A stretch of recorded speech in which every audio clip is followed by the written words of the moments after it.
true. Fuji's fire breaks the calm, splits it in two.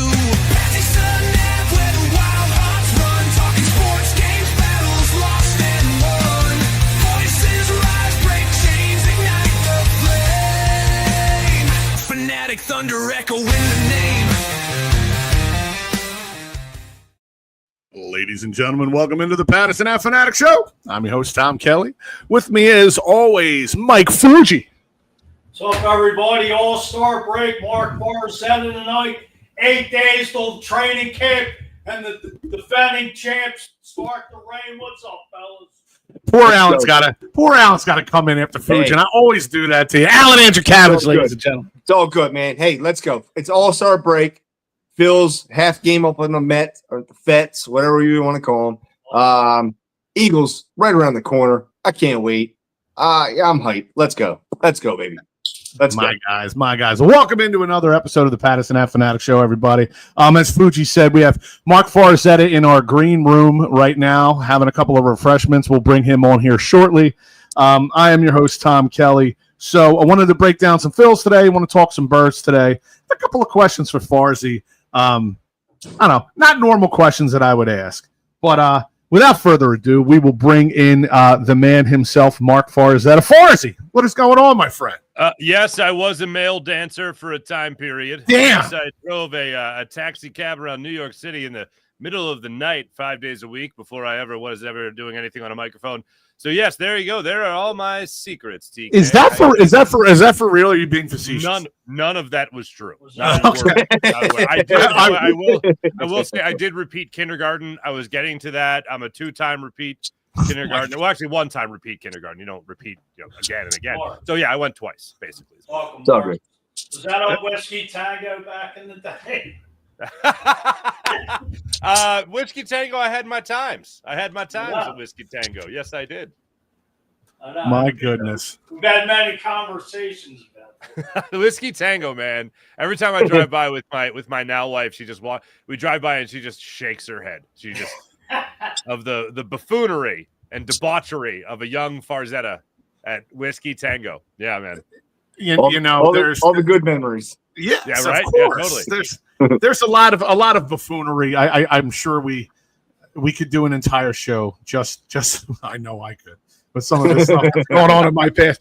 But now look, before we get into Phillies or before we talk Eagles, Farzy, there were some questions that I wanted to ask you last time. You are now a 2-time guest on the Pattison Ave Phanatics Show. That's a good 2 times. I got my plaque in the mail. Thank you very much. It's you're welcome. Prominently displayed on my mantle. Absolutely. It's on the back of a paper plate, little macaronis stuck to it with with glue. Yes, it's absolutely. I wanted to ask you, and you know what? Selfishly, this is just for me, being kind of a talk show head myself, or a sports talk show host head myself. What made you get into this field in the first place? Sunday after church, we were driving to Perkins, and I was 11 years old, and I heard the pregame show for an Eagles-Cowboys game. And I always loved sports. I lived in Baltimore for a little bit when I was a kid because we moved from Ambler. We moved around a little bit. And then we were in Baltimore for a couple of years. My mom was from down there. We were all down there for a little bit. And I like the Orioles fans, the Baltimore fans. This is before the Ravens were even there. But I always thought of the Baltimore fans as like, oh, you lost. Here's a juice box and an orange peel. We'll get them tomorrow, that kind of thing. Whereas Philly was like, you lost. I don't want to talk to you. I don't want to see you until you get it right. Like that kind of thing. And I listened to that pregame show. And my brother and I have an older brother, and we were just looking at each other like, what is going on? And around that same time, I think we all know as red-blooded American males growing up playing sports, you kind of realize that, wait, I'm like the 6th best player on my baseball team. I'm the 10th best player on the football, whatever it might have been. You're like, wait, I'm not making it to the pros. So, I knew I needed to be around it. I wanted to be around it. I never wanted a real job where it was 9 to 5 and all that. That wasn't for me. I don't have the attention span for it. So I just, from that moment on, 11 years old, listening to the Eagles tent show before an Eagles game, Eagles-Cowboys game, I remember thinking, this is for me. I want to do this. And I was never shy on a microphone. I always loved if I had the opportunity to do like morning announcements or something like that at school. If there was an opportunity to be on stage, I wanted to be on stage. I still played sports. I didn't like quit playing, but I loved sports and I loved being on the microphone. And this was the perfect mix of both. Now I'm gonna do a couple of name drops here, gentlemen that you know very well. But there's two kind of guys in this business from my research over the years. And like I said, I'm a freak when it comes to knowing all these radio personalities, getting to know them. Like we had a show over on Wildfire Radio. I became great friends with Big Daddy Graham, who was actually one of the guys that I listened to. Like my grandmother would have conversations with me. Did you listen to Big this morning? And like because that's, my grandmother was in her 80s. She gets up at 4 o'clock in the morning. But and a guy who I've become friends with, Anthony Gargano, was the type of guy who would come into the studio with 3 minutes before the show, with a briefcase full of papers kind of halfway sticking out of the top of it, but then riff for 4 hours and do an amazing show. Whereas a guy like Angelo Cataldi shows up at 2:30 in the morning for a 6 a.m. show and has 3 interns, which I believe you were one or in that. I don't know if you interned for him, but I know you were in that studio at one point. Yeah. He would have video clips, sound clips, or more sound clips, obviously, audio clips of everything done meticulously. What kind of talk show host are you? Are you the guy that shows up for 3 minutes before and riffs for 4 hours? Or are you the guy that's has 3 hours of preparation under his belt before a show? In the radio business, I was if I had a solo shift, because I never had my own show at WIP. I filled in, I did, the 10 to 2s and all that stuff. If I had a 10 to 2 shift, if I had my own shift, my own show, I was a 2 hour, at least 2 hours before I went on air. I was in the studio gathering my information, gathering like the sound clips if I needed to support a theory or an idea, an opinion. In college, when I did radio, I was a 2 hours before type of guy. I didn't want a lot of distractions. And that changed when I went to the Fanatic, because I was leading the morning show, I was driving the morning show. And when you're in studio, even at that hour, like everybody wants a piece of you. Like everybody needs you for 15 minutes. Everyone needs you for leaving the show, people wanted you. And then the pandemic hit. So it was like you couldn't be in the building for a long time. But I was always a 2 hour before guy. And I feel like I need that time to organize my thoughts, hammer out some ideas, maybe run it by the producer, whoever's going to be producing me that night. I would have a, not argument, but a conversation with them just to kind of, if I had any holes in my argument, what I could, if a caller called up and said this is what I could say to this.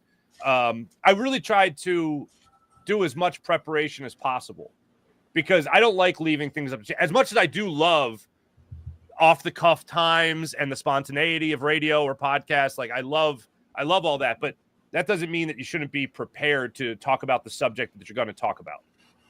Even today, my own show, Farzy show, I have a full page worth of notes that I wanted to make sure I hit for my own show this morning. So I made sure I did that. I'm definitely not a show up and turn the microphone on type of guy. Okay. I'm definitely the type of guy that needs to prepare. And just mentioning Big Daddy Graham, I was his producer for a little over a year. And I missed that man. When he passed, it was one of those things where I thought, I'm going to keep picking up my cell phone with an intention to text him about something that him and I would talk about. He and I would discuss. And here we are. 3 years later, maybe 3 years. Yeah. And I'm still doing it. And it was crazy because I saw Conklin on social media just say something to that same effect recently. And I'm like, yeah, I'm right there. I'm still doing it. Isn't Big Daddy Graham's daughter? She's Ava. Still rocking and rolling. Yeah, right? she's amazing. Yeah, she's awesome. Ava's fantastic. Love her. Love her mom, Debbie. Just a wonderful family. Really wonderful family. Her sister Keely. Just nothing. I think nothing but the world of them.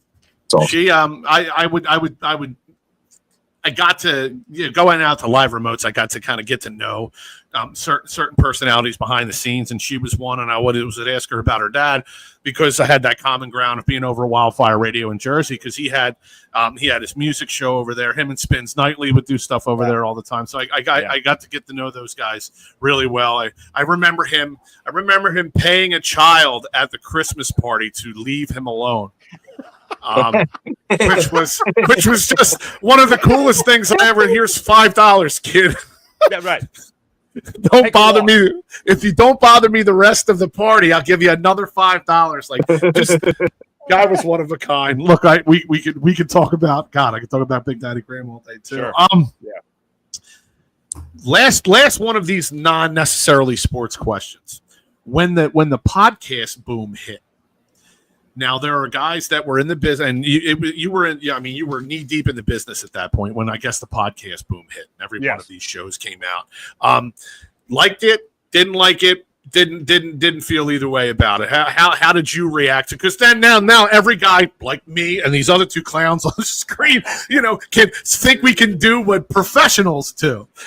So what were your thoughts on that? We try our best. Yes, we do. Yes, we do.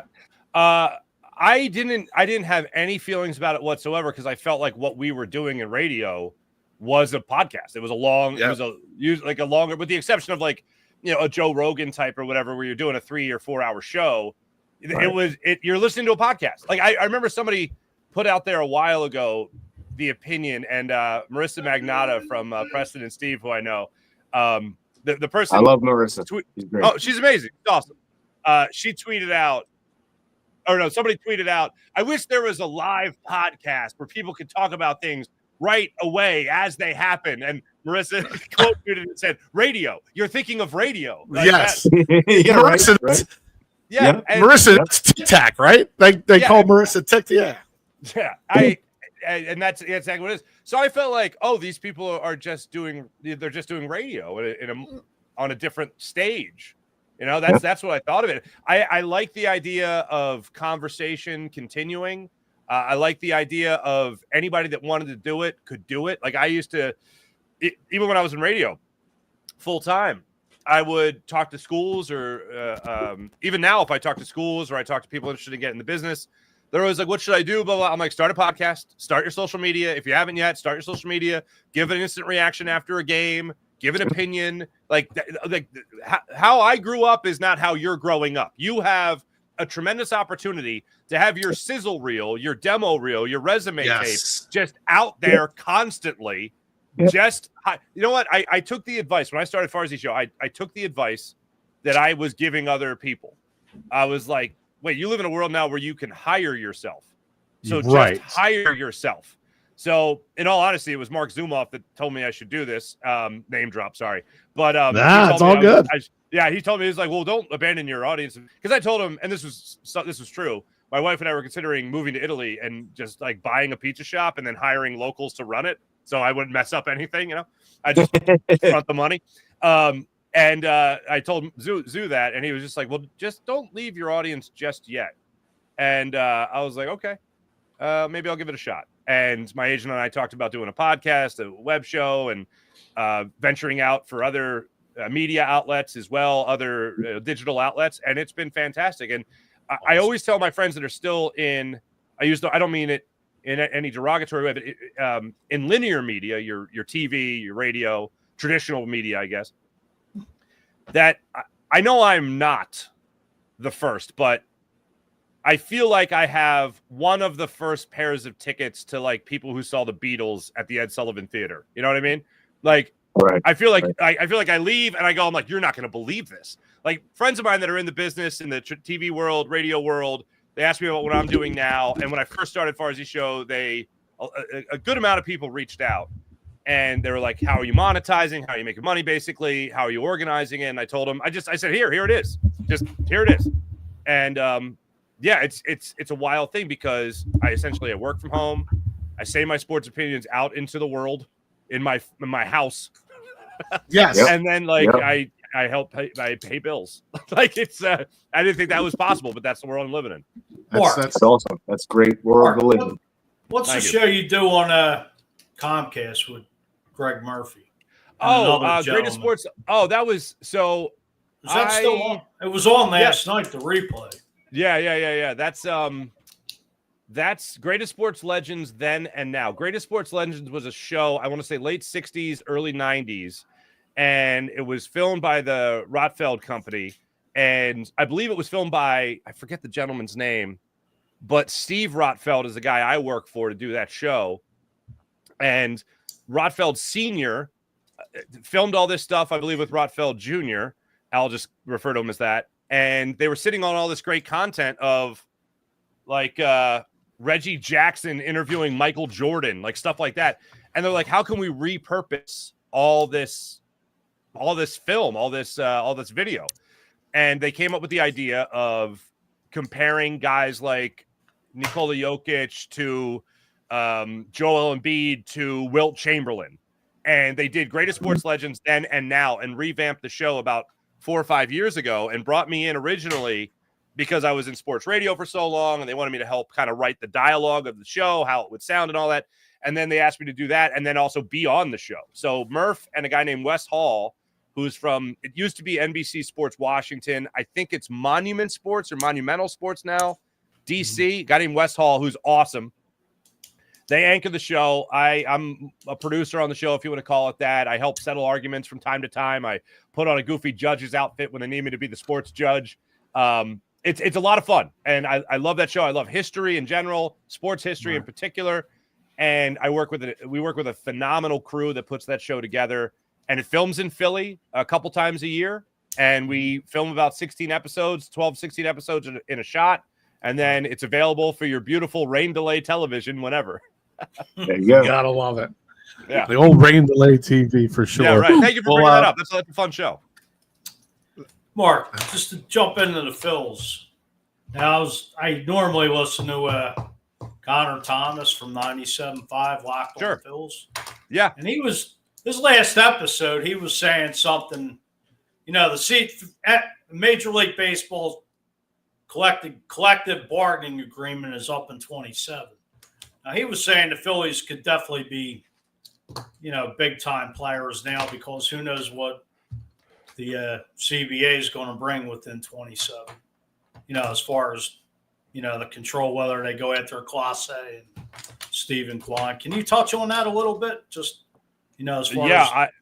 I mean, credit to Connor for thinking of 2027 already. But yeah, I like, look, you're getting Clase right now at a good price. You're getting, if you get them, obviously, you would get Clase at a good price. You would get Stephen Kwan at a really good price right now with control for the next couple of years and then the opportunity to obviously re-up with them. But whatever the rules are dictating, John Middleton's going to pay that stupid money for the foreseeable future, regardless of what the CBA is. And the CBA can certainly help 2 years down the line what a team like the Phillies are willing to do and an ownership group like the Phillies are willing to do in order to bring in top-tier talent to make sure that this team stays competitive. So you talk about right now the idea of moving on from younger talent to help the team right now, like a Justin Crawford or I'll go from Mick Abel to Andrew Painter to Aiden Miller to I already mentioned Justin Crawford, Andrew Painter. Yeah. You can move on from that with the idea of, wait a minute, we're going to have more flexibility in the future. Yeah, okay, we'll move on from the young talent because we'll just sign and bring in whoever we need to make sure that this team stays competitive. I'm going to tell you right now, as far as right now goes, though, with the Phillies, down the line is going to be great. But right now with the Phillies, and really all of sports in Philadelphia, over the next 2.5 weeks, the most important person in Philadelphia right now is Dave Dombrowski. I'm going to get into this subject on tomorrow's show. There is nobody more important right now in the next 2 weeks than Dave Dombrowski. Usually, I'll say Howie Roseman. He's kind of hit it out of the park and done a phenomenal job. So I'm not really questioning him too much nowadays. But Dave Dombrowski has messed up the left field position time and time again for a guy who I think as an executive is going into the Hall of Fame one day. Right. He has not been able to crack the code of who can play left field for the Philadelphia Phillies. That has not been his strong suit, unfortunately, ever since the DH got introduced to the National League and Kyle Schwarber's been taken out of left field. So you got to figure out how to crack that code. And you look at a guy like Stephen Kwan, for instance, who's a Gold Glover. He can hit for average. He can get on base. He can steal bases. That to me is the guy that I think would absolutely solve that problem. but he's got to make sure that this next move that he makes is not another Jordan Romano. It's not another Whit Merrifield. It's not another Austin Hayes, for instance. It's not another Max Kepler. It's someone that's going to come in here and help this ball club win right now. Do you think Dombrowski's on the hot seat?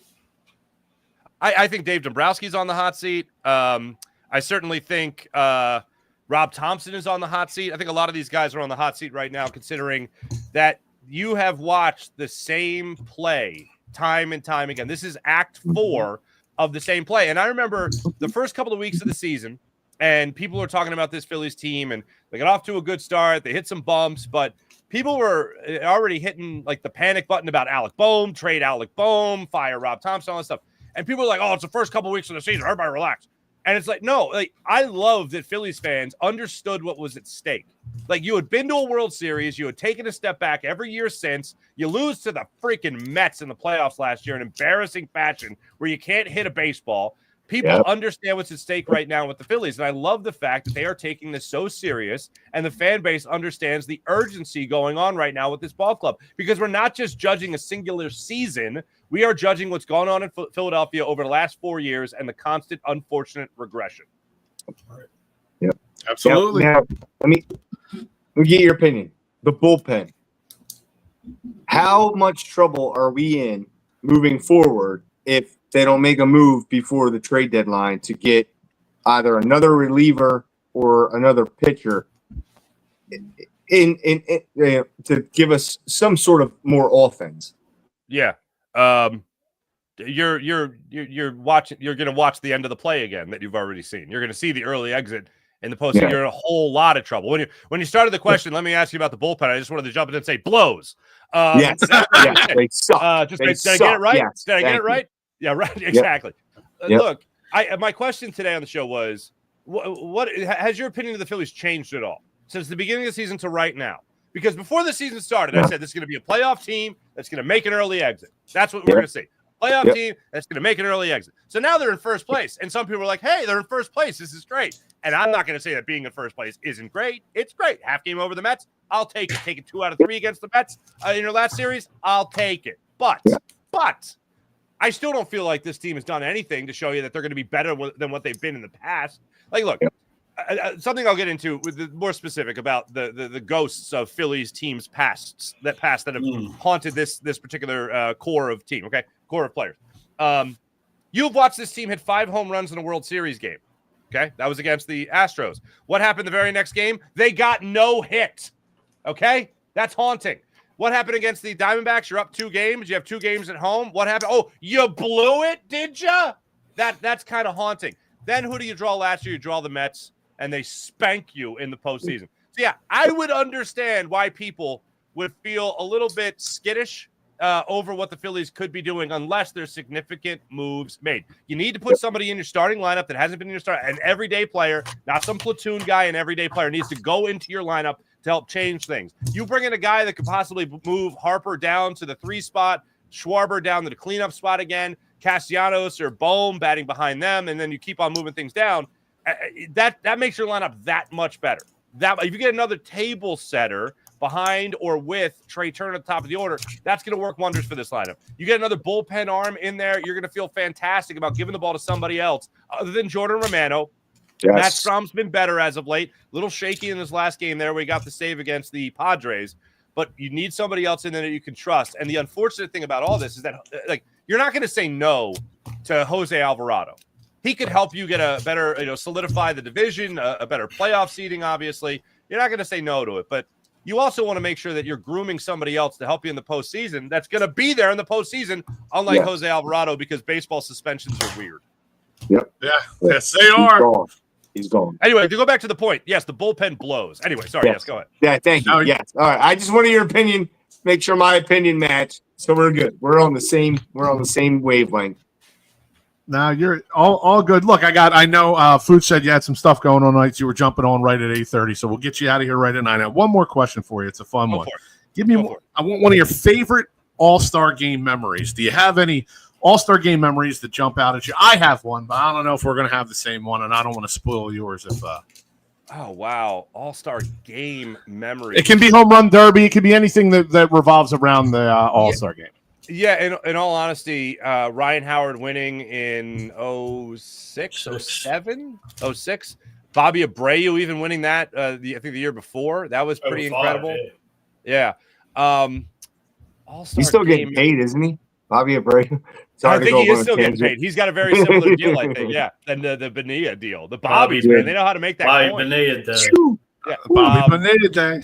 I'm trying to think. I wasn't around in 1964 with Johnny Callison, but like I was just watching that highlight today. It came up in my algorithm. So I sat back and I watched that like whole video. That was pretty amazing. But when they hosted in 96 at the Vet, I remember that guy, Mike Piazza. I think he was the MVP and home run derby winner. That was pretty cool just for a local kid from Norristown to do that. That was pretty wild. I also remember in that because, again, my mom's from Baltimore. I grew up, idolizing Cal Ripken. And I remember before that game, he got hit in the nose while taking the team photo. And the people thought, it was like, oh, my God, is he not going to play in the All-Star game? Because, he did play in the All-Star game, and it didn't do anything to the streak. When Jeter retired, I hate the Yankees, as much as anybody. But when he retired, I think he got the game-winning hit in that All-Star game. That was pretty wild. Yeah. Not too many instances really jump to mind with the All-Star game. It's just one of those things that I watch strictly as a show, and I don't too much. Absolutely. And the fact that for so long it dictated home field advantage in the World Series, I just thought that was so utterly stupid. Yes. So that here's one that really does jump to. Speaking of that same All-Star game, if I'm not mistaken, that was Ozzie Smith in the dugout as a coach, manager, whatever, and he was sitting behind Jimmy Rollins, and Ozzie Smith is like giving Jimmy Rollins a massage, and I don't know what they're talking about, but in my mind they're talking baseball, and I just thought, how cool is this? This shortstop of the future, this shortstop of now and the future for the Phillies, is having this this moment with Ozzie Smith, and I just remember thinking this has got to be great. Fast forward, a couple years later, and all of a sudden the Phillies are winning in Milwaukee. I think it was the NLDS games in the playoffs leading up to their first World Series title since 1980. That's my one core memory that always gets unlocked is John Kruk versus Randy Johnson. Oh, Just yeah. The comic show. Yep. That's a great one. The comic show that was that. Well, listen, Farzy, I want to thank you so much for jumping on with us. I know you got some stuff going on, but now you're a 2-time guest for the Pattison Ave Phanatics Show, and we greatly appreciate it, my brother. I'm gonna shine up. I'm gonna shine up the plaque right now. Get ready for number 2. It'll be there. Yes, sir. I'm excited. I'll see you guys. Marc Farzetta, thank you. Have a good night. You, brother. See you, buddy. Have a good night. Always great when Farzy jumps on with us. And before we go any further, gentlemen, want to make sure that we Here's a couple comments. I'm definitely going to get to the comments as well, for sure. But I want to make sure that we get to this week's Pattison Ave Phanatics Show. Is brought to you by Drastis & Son Clothier. Drastis & Son was opened by father and son team Joe and Joseph Drastis in 2021. All products are carefully curated by Joseph Drastis with an emphasis on quality, comfort, and style. If you're in the Pottsville area, stop by their shop at 123 West Market Street. Give them a call at 570-516-9069. Check out their website over at www.drastis.com or check them out on Facebook and Instagram. Drastis & Son Clothier. No matter what the occasion, we have you covered. Now, I do have some comments here. I know Sully checked in with the Bo Jackson with the 2 home runs, 89 was. I absolutely remember that. Bo was one of my favorite of all time. Now, I did want to switch gears into the Eagles here, and that will bring me to Justin McNulty's comment because I would like to talk about Justin McNulty, my good friend over here, who chimed in saying, "Can we maybe switch topics on how big it might be for Philly to start 0-2 with Dallas and KC loss? All fun. Have a good episode, gentlemen." I can't see an 0-2 start possibly. I can see a 1-1. I can see a 1-1 for sure. But now you write the narrative where the Cowboys have maybe they come out and you have Super Bowl hangover, or you can write the narrative, the Chiefs revenge. And, Patrick Mahomes got a new haircut, so he's going to throw for 7 touchdowns. He's still got the same dad bod as I do. So I'm sure you guys see the same thing on Facebook and on the internet that I do. I totally get it. I would have had I had Farzy for the whole show. I just wanted to make sure I got him out of there in enough time to do whatever it is that he needed to do. I would have brought up some more of this Eagles stuff, that I have here. But since it's just us three, I'm going to kick it to you guys. Who will you guys be paying attention to in training camp? Hold on. What's up, fellas? It's our year. Another year with no ring. LOL, year 30. This is Paul Spencer from Out of the Box Entertainment checking in. My brother Paul. Joe Sullivan had something to say about that, Paul. See a Dallas fan? Paul Spencer is absolutely, but he is. Let me give you a little background on my friend Paul here. He is not a delusional Dallas Cowboys fan. Okay. It's not your atypical. He will roast them before you and I and Fuji ever get a chance to. There you go. Okay, so he's a true fan, then. Okay. In every sense of the word, he will jump out front and be like, "Whoa, this is wrong. This is wrong. This is wrong." So I got to give Paul Spencer a lot of credit here. Let's take the opening day real quick. I know I asked about who you're going to keep an eye on in training camp, but I switch gears here real quick. Let's go opening day, opening night, NFL opening night, Eagles Cowboys. I mean, what are the chances that the Eagles come out flat in that game? I mean, it's possible. It's possible that they could come out flat. Well, I just think nobody's really talking about. Why can't I think of the new offensive coordinator's name? Kevin Patula. Kevin Patula. All right, he came in with Nick Sirianni under his staff, but nobody's really talking about it.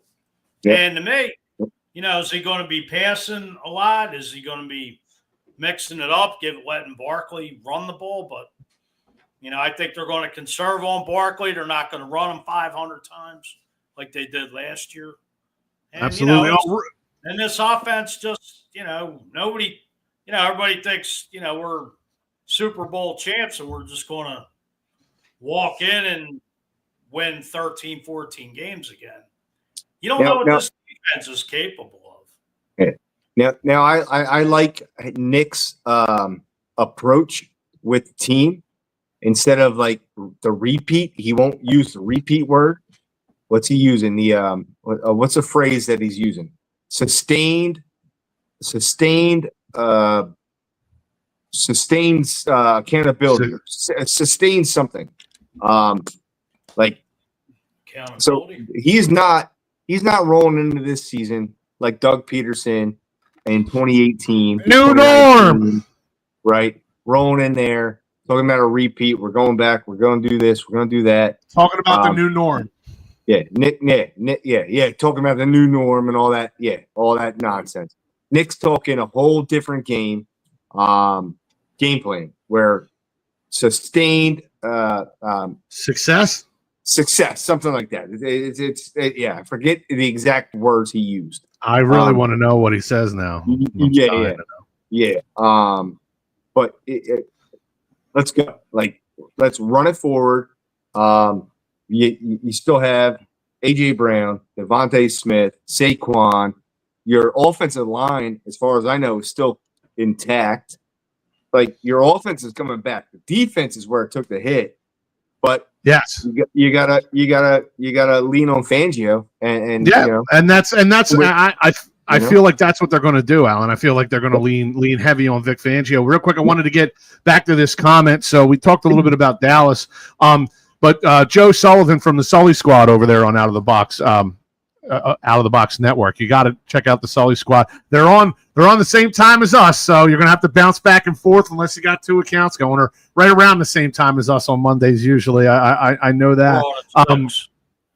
Okay, so they got there, so you can watch both and not feel guilty. We did. We definitely put the BTA. Yes. I feel that KC could be an L too, for sure. If they start out 2-0, I mean, I'm over the moon at this point because opening against the Cowboys, somebody in the Eagles organization must have slipped the schedule makers a couple shekels to make that, because that is just I can't wait, brother. glorious. I'm gonna be there. I know you will. I can't wait. I know you will. But so with that said, I was asking who you guys be keeping an eye on in training camp. I am going to my eyes are going to be big time on Will Shipley. I want to see what this kid does. Will he make that third running back spot? I want to see what A.J. Dillon has left in the tank. Because we got lucky last year with Saquon Barkley. I'm knocking on wood for this year too. Everybody and anybody that I know that watches the NFL that wasn't an Eagles fan was trying to throw that Saquon always gets injured thing at me. And now that he's on the cover of Madden, I really want to keep an eye on our running back depth. Hold on one sec. So, Paul Spencer, curious to see our O-line. Was it Guyton in second year, Lee Smith? Look, I'm not terrible. I'm not terribly afraid of a lot of the O-lines in this division. But the Cowboys always just seem, that's one of their strong suits, has been for years, at least from what I've seen a lot over the years. They draft well in the O-line for sure. So we'll see what they have to go against with that. But what are you guys? How about you, Alan? Who are you paying attention to this upcoming training camp, which starts next week, by the way? I don't know. This training camp, I'm keeping a look on the defense. I want to keep an eye on Nakobe Dean, how he can come back from the injury. I know we lost a lot of guys on the defense, so the defense is what I'm going to be. It's what I'm going to be focused on mostly. Seeing the new depth come in and see what they can do with it. How about you, Fuj? Well, just like Alan's saying, I mean, Aziz Ojulari, Josh Uche, Jalix Hunts, I believe. I mean, my concern is definitely the pass rush. Nolan Smith, he's probably going to be out the first month. Is it going to come down to Kaylee Ringo or Dory Jackson, at that cornerback too? Filling, stepping in for Darius Slay from last year. Yep. Another guy I got my eye on is the rookie Ty Robinson. Yeah. He's not Paul said, West Virginia guy or wherever Cooper came from. I forget the college. Iowa. He's another Iowa guy, right? Yes. No, he's from Nebraska. Oh, is he? Okay. I thought Paul Spencer saying, don't sleep on the boys. If healthy, the roster is still elite. Great show, fellas. Can't wait to work with Cole County. Can't wait to work alongside Out of the Box either. It'll be our sister or our brother station, we like to call it, over there at Out of the Box Sports. Yeah. And Norm jumping in. NFC East is coming back into the NFC Beast category. I would love that. If we can get this division competitive again. Get back to the black and blue league, bro. And it's competitive in the sense that every game you play against a team in this division, there's zero gimmies. I don't care how bad the team's doing. Yep. But if we can get it back to where you remember in the 80s where all these teams were 10-win teams and the playoffs. I mean, it was knockdown, drag out. Every game, it was just epic battles. Yes. Yeah. My philosophy has always been it don't matter who's at the top or who's at the bottom or in the middle. It's a war within the NFC East. 2 games, 6 games a year with each team. Look, it's so much fun. At least for me. And I'll be honest with you. It's slightly different over the last 9 seasons. It's a little different for me. Prior to being I go to Norm, I go to Paul, I go to friends who are Giants fans, and they're all, they're holding up how many fingers they have rings on. And we honestly couldn't do that. Or I tried to make my feeble argument about the, 48, 49, and 1960. Yes. Right. To which I get eviscerated instantly. So and rightfully so. Like, I'm grasping at straws here, but give me an A for effort, people, will you? Absolutely. Absolutely. Also, it's been a different division winner every year, probably since when? The Eagles did it in the early 2000s. Yeah. It's been a different team every. Right. That is, that is a I think we, the Birds, are the only ones who have done it back to back. But other than that, and that's a testament to this division. This it's not easy, and some teams will have down years, and some teams will step up. So Paul and I had a conversation last week, and we're talking about doing some things, and we're talking about kind of we're cross promoting our brands, so to speak, our networks. And one of the things we talked about, I know Paul had guys that represent the team, hosts to represent the teams in this in our division, and we were talking about doing a round table as the season gets started here. We can have our Eagles guys, and then we have our Commanders guy in Norm. I believe there's one other gentleman that was on Paul's network. We got Paul, we got Cowboy Dave out there. I know I love to do a show with Dave again. That's my brother from another mother, but and then we'll search the dumpsters around town here for a Giants fan or two, and I think we could put together a few Giants fans who might be willing. We'll see. We'll go dumpster diving. We'll go dumpster diving now that the dumpster fire, which was the Giants season, is over. We'll go diving in there and see if we can. Washington did it 36-37, and then 82-83 and 91, right? Yeah. Norm. 91. He wasn't talking about back-to-back. Are you talking about back-to-back division wins there, Norm? Okay. 36-37. I thought I was bad with 48-49. My God. That's 90 years ago, dude. 90. 9-0. That's good math. That's good math.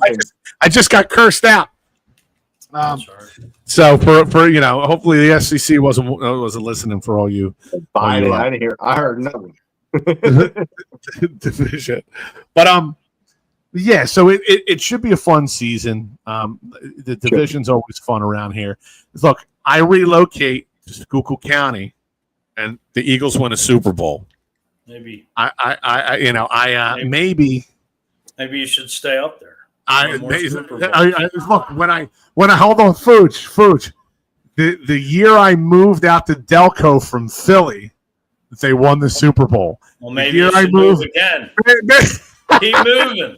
And stay away from the city is basically what you tell. It's going to be a ban. Like if I cross the city limits, they're going to be like unmarked cars pulling me over and getting me out of there. Maybe you can move back to Gray's Ferry. Look, shout out to Grace Ferry. And speaking of shout outs real quick, I want to make a quick shout out here. My man Pat Bernard. People that in Philly that listen to Sports Talk Radio know him as Pat from Ambler. His dad's been going through some rough times with his health. I'm hoping that he can get on the other side of things here. But I wanted to shout out to Pat Bernard, who does a great show, PM and the AM, with Mike Lauro, another guy that we know real well. Just want to give a shout out to Chuck from the Northeast, from the Pattison Ave Phanatics Show, brother. We love you, and we're keeping you in our thoughts and prayers, through this time. So I just wanted to shout out Pat's dad, and let Pat and the family know we're thinking of him for sure. Prayers for your dad. Yeah. All right, so looks like Out of the Box is checking in here. What's up, gentlemen? Between the two networks, we have the NFC East covered. Let the trash talking begin. I can't tell. I just got chills. I legitimate just got chills thinking about how amazing this show could be, because with the caliber of shitbags that we have on the mics right now, I know. Speak for yourself. Don't get me started yet. For yourself, Too late in the show. I'm kidding, of course, but I believe that we can. Whoa, take it easy, Paul. Paul, come to my rescue, and Norm will come to my rescue on that one, and Alan, of course. So you're actually let the ball. Hold on, wait a minute. It don't matter. Norm, the NFCs, Dallas, the Giants, Washington. You just boiled my blood. Thank you. Norm, how do I get him out? What do I put him in the ban list, right? We'll get him out of here because he's talking about the Irish. Like a Can't put him in the bathroom. Can't put him in the bathroom. JoJo the Whale's in the bathroom. I love it. So, all right. So, Out of the Box checked in. It looks like we're going to have this NFC East show covered. Let's go. Even if we get like a panel of 10, I think the chaos of itself. You can do a 2-hour show with a panel of 10. It'll feel like 5 minutes. It'd be rip roaring. And we'll have to have moderators. We'll have to have moderators, of course. But I would absolutely look forward. May want to make that show rated R because there might be a lot of. Yeah. You know what? Maybe ready. Maybe you never know. Maybe we'll bust that one out after the kiddies go to bed. Yeah. Alan said we should plug Fluch's new show. Not with any pictures though, but we are looking to possibly. No, we're looking. Fuji's Philly Flair coming out. We're looking to start it up next week, maybe next Wednesday. I don't know if we're going to do it live or it's going to be pre-recorded. We're working out the details, but awesome. Fuji has some stuff in the works, and we're really looking forward to getting that going as well. Love that. The future's bright. Norm, be nice, all right? He's right now. And then, look, and Waz, hold on. First off, okay, for the last 13 minutes, I check in. Waz has been checking in, you goof. Balboa Philly. Yeah, there he is. Love you, Waz. Love you, buddy. Love you. Miss Notre Dame, the Golden Dome podcast on Out of the Box Network, Saturdays at 11. I have a feeling that I have no choice. I'm going to have to jump in on that show this year. I would love to. I'd love to.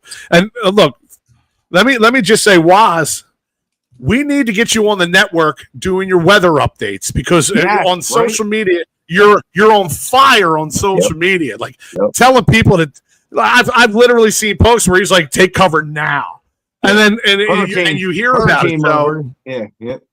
So the eyebrows on the line this year, are you? I'm not putting anything on the line this. You know what? I'll put on the line this gut. I'll put this gut on the line, okay? There you go. Waz is in. He's going to do it. And, of course, Waz will get you in here in a sports capacity as well because I know how big of a sports fan you are. Like, I'm out here just racking my nerves, Alan. Oh, it's off the rails, ladies and gentlemen. Welcome. The last 10 minutes of the show is just going to be complete chaos. How good I look. I've been working out. You do look jacked. You do look jacked. Yeah, for sure. Been working out. Like Charles Atlas. Lee Haney. Oh my goodness, this is crazy. Listen, in this, I can hear Norm laughing right now. Look, Alan had brought something up. I got 10 minutes. He looked girthy. Come on, man. I'm trying to be serious to do a show here. Oh, no, you can't. Absolutely not, Norman. So, Alan, That's the wrong pitch. Alan, you guys are great, man. I'm sorry. I didn't do nothing. I'm just sitting here. No, you. I'm trying to right the ship right now. So Alan brought to my attention a list of top 10 quarterbacks for 2025 that was brought up. I figure for the next 10 minutes we can go on a bitch rant about where Jalen Hurts falls on this list. So, in a very particular order, in fact, I'll read them out from 1 to 10. 1 being Patrick Mahomes. There's really no surprise there, okay? But everything else after that, it's up for grabs. 2, Josh Allen. Sure. 3, Joe Burrow. 4, Lamar Jackson. 5, Jaden Daniels. My apologies. All the Commodores fans out there. 6, Matthew Stafford, because sure, why not? Yeah. Like getting stubbed. 7, Justin Herbert. 8, Jared Goff. 9, Jalen Hurts. And 10, Baker Mayfield. Like 10 could have been the kid bagging groceries at the ShopRite. Yeah. Okay? Yep. Bum. Absolutely. How on earth, please? And if anybody, any of you creeps, and you all know who you are, will jump all over me out there. I know we only got a few live viewers now because we're winding the show down and we went a little off the rail. But any of you creeps out there can tell me how the Super Bowl MVP is 9th on this list. He has more playoff wins than half the people above him. Combined. Let's be honest. Combined. Come on. How is Jaden Daniels ahead of the Super Bowl MVP? And Norm, I'm sorry. Rookie. I'm sorry. What do you How want? is how He is won one playoff? how is Jared Goff? Game. He's ahead of Jalen Hurts. How is Jared Goff who got cooked by the Commanders in the playoffs ahead of him? Yep. Matthew Stafford, who got cooked by the Eagles. How was he ahead of him? Look, it's hard for me to Makes say. no sense. Mahomes, Allen, Burrow, and Jackson. I mean, they're interchangeable. A lot of those guys are interchangeable. But you have Jalen Hurts. Jackson has they have no okay, Burrow's been to a Super Bowl. He lost, right? Lamar Jackson hasn't even sniffed it, but he can't get over the hump. What are we talking about here? Dude, Jalen Hurts, he's been to 2 Super Bowls. And he outplayed Patrick Mahomes in both of them. In both of them. He outplayed the number 1 guy on this list in both Super Bowls. In both Super Bowls. I know. In both Super Bowls. Jalen Hurts has outplayed Patrick Mahomes in the last 3 meetings. Yes, he has. Yep, you're right, Fuge. You're right. And you know what, Norm? It most likely is clickbait, but when you're show prepping and you're getting stuff together for a show, sometimes clickbait helps. Like right now, it allows me to go off on a rant because at times a lot of this is clickbait, but what happens is you will get feeble-minded individuals who do not have strong sports opinions, who are like sheep to be herded, who will see this and go, yeah, I believe that list. That list seems legit. That list seems like crap. Okay? It's garbage. No offense to Savage Philly if this is their list, but you should take the Philly off of the end of your name if this is your list. Right. And if anybody from Savage Philly would like to debate, friendly, of course, I'd be more than happy to oblige. Well, but I don't know if this is Savage Philly's list. In fact, no. It's a list. It's the ESPN or list. Oh, then you just pulled it off their site. Okay, yeah. Thank God. Yeah. Thank God, because I like a lot of the stuff Savage Philly puts out there. I was hoping. Okay. Yeah. It was on WIP or 97.5 today where they said it was Pro Football Focus, I believe. Okay. Well, then shout out to Savage Philly. They're just basically putting this out there so they could probably do the same thing to it that we're doing to it right now. Yeah. Now, all right. So look, I think everybody on the panel here, I believe, would agree. Please, if you don't agree, wait till after the show to tell me so I don't go off on a tangent. Open invitation sent to the people that made the list. Come on and tell us why. I don't believe to whoever made the list. I don't think it's Savage Philly. No. You know, all the hate and all the negative stuff Jalen's just going to blow it off, and he's going to do what he has to do. Jalen's going to be Jalen. Now, where do you put him on this list? So, interchange him in with someone on this list. Alan, I'll start with you. Okay. Where do you put Jalen Hurts on this list? I put Jalen at what is it? It's Mahomes, Allen, Burrow, Jackson, Daniels are the top 5. Okay, he's in the top 3.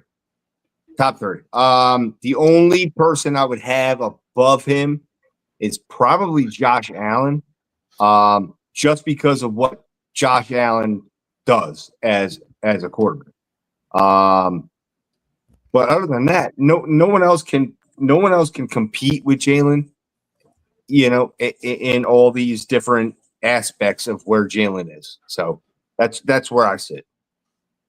Yeah, there's no Mahomes, maybe Josh Allen, then my quarterback 1. So I would myself, Fuji, and then I'll let you go. I'm probably putting him 3 and sliding Burrow and Jackson down. Actually, yeah.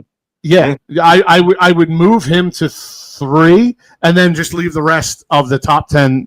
Just knock everyone down one notch behind him. Yeah. Josh Allen is an incredible quarterback. So is Patrick Mahomes. Joe Burrow's right up there. Lamar Jackson's right up there. But Jalen Hurts, I think they're interchangeable. I really do. And a lot of these other guys have top-notch players too, Norm.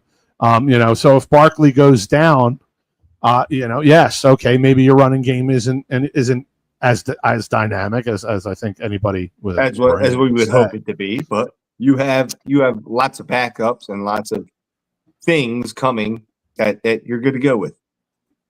Yeah, it's the offense. I'm not worried about as much as the defense, and the defense we'll see. But Fuji, where are you at? Where do you put Jalen Hurts in that top 10 list? I want to say 3, but I'm going to go 4. Okay, that's fair. Number 4? That's fair. I just think it's Mahomes, Allen, Burrow, Jalen. Okay. Fair enough. And so let me ask you a question. Burrow is a hell of a quarterback. I'm not going to take nothing away from Burrow. Let's put this question out there. Jalen Hurts has another solid year. Makes it to the NFC Championship game, loses to pick your team. For Norm's sake, we'll say the Commanders. Where does he go on that list? If he has another season, gets to an NFC Championship game after being to 2 Super Bowls, where do you put? I mean, where do you put the guy? Does he crack other people's top 3 at that point? What is the like? If I'm him, if you're Jalen Hurts, I know you just won the Super Bowl last year. You got the Super Bowl MVP. Do you still have a chip on your shoulder because of lists like this? Yep. I mean, personally, you ride the hate. Yeah, you ride the hate. I don't know if you guys saw the picture of him walking into the Super Bowl 57, looking up at the TV with all the picks and the face he made while looking up at that, like, okay. And Norm, he takes all of this. He takes all of these things personally. I believe anyway. He takes all of this personally. Look at his iPhone. Yep. And to Norm's point, he may not be as cerebral as some of the quarterbacks in front of him. Now, when you say the ones in front of him, if you're talking everybody on this list, I'm not sure. Yeah. Top 3, sure. I don't think Lamar Jackson is light years ahead of him reading defenses. I don't. Nope. I think his athleticism helps him out, and his shotgun of an arm helps him out of a lot of situations that he gets in. Absolutely. Not all of them, but it's a huge part of QB. I agree. If Baltimore's defense don't get it done this year, I mean, after picking up Jair Alexander in their first couple draft picks on defense. Right. I mean, depending on what Derrick Henry can stay healthy. But I mean, like Saquon, they pounded Derrick Henry last year. And how old's Derrick Henry now? 33, 32, 33 years old. Yeah, he's up there. Yeah. Yeah, No, for an I know NFL that- running back, he's I know- for an I know NFL the running guy- back, he's old. The guy spent $700,000 on his training regimen in the offseason, too. Who did? Derrick Henry? Oh, yeah. Well, unless Not up at it's 700, but it's a few Right.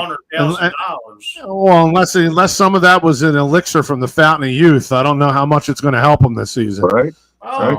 hey, look at Well, it this but way. he's still a machine, but just Yeah, but getting look older. at it like this. Barkley, Derrick Henry, and Josh Jacobs brought the running game back last year. I mean, Agreed. running backs weren't getting paid, Yep. and they did get paid, and they stepped up and Yes, they did. took care of business. Stepped up in a big old way. Right. Absolutely. Well, I think to say the absolute least, it's going to be a real interesting season this year for the Birds. Yes, it is. I think the NFC East has gotten stronger. I still stand behind. I think the Eagles are going to get in as a wild card. I don't think the league is going to quite catch up to Jaden Daniels yet. I don't see it. Hurts with a new OC. I think that might knock him back a peg. And he'll have to work, and then you're talking This is many seasons. Many seasons. I know. I think Since you're college. talking. This kid has had new OC after new OC. One of my questions on another show was, is that almost turning into a strength of his because he's learning all of these systems and he's learning from all of these OCs. Is it almost turning into a strength? But I feel another OC. Okay, maybe you're talking 6 games before we really can take the whole playbook in and kind of have the whole this offense. disposal. Yeah. So in the beginning of the season, are we going to get a strong dose of Saquon Barkley? Yes, I believe so. I believe you have your cheat code to get past a new offensive coordinator in Saquon. Yes. Everybody around the league likes to say that the Eagles ride him anyway, which, I mean, if any other team had him, they'd most likely utilize him in a similar fashion. Just so happens that we do. And we won the Super Bowl last year. Let's take that. Oh, and the tush push is back, bitches. Woo! Yes, it is. Yeah, but like I said, I mean, a new offensive coordinator, and remains to be seen what Kevin Patullo can do. Yeah. Being past game see where he coordinator takes the for offense. 5 years. Yep. I Well, mean, it says that the is Giants Steve- did it. I mean, is he going to run the ball? Is he going to run the ball the way Kellen Moore did with Right. Barkley? Are they don't going know. to be a run? Are they going to be a run first team or a pass first team? Yeah. That's what it's going to boil down to. And only time will tell. So Yep. To for nothing And- else. And honestly, we could talk about the defense, but and Kevin Patullo implementing a new offensive system, that's going to be definitely one of the biggest questions going into 2025. Absolutely. Well, look, fellas, that's going to do it for tonight's show, everybody. Thank you for tuning in. Thank you for jumping in on the comment boards. Thank you, Paul Spencer, Sully from the Sully Squad, Waz. Want to thank everybody, Justin McNulty, everybody who jumped in on the chat board. Of course, Norm. I think he has to do it. I don't think he has a choice. He has to jump in on the comments. But thank you to everybody that jumped in on the comments. Thank you to Marc Farzetta from the Farzy Show. Check him out on YouTube over there. Thank you to Marc Farzetta for jumping on with us. It's always great when he jumps on. So for Alan Andrew Cabbage, for Mike Fuji, I'm Tom Kelly. This is Pattison Ave Phanatics Show, and we're out of here. Ooh, yeah.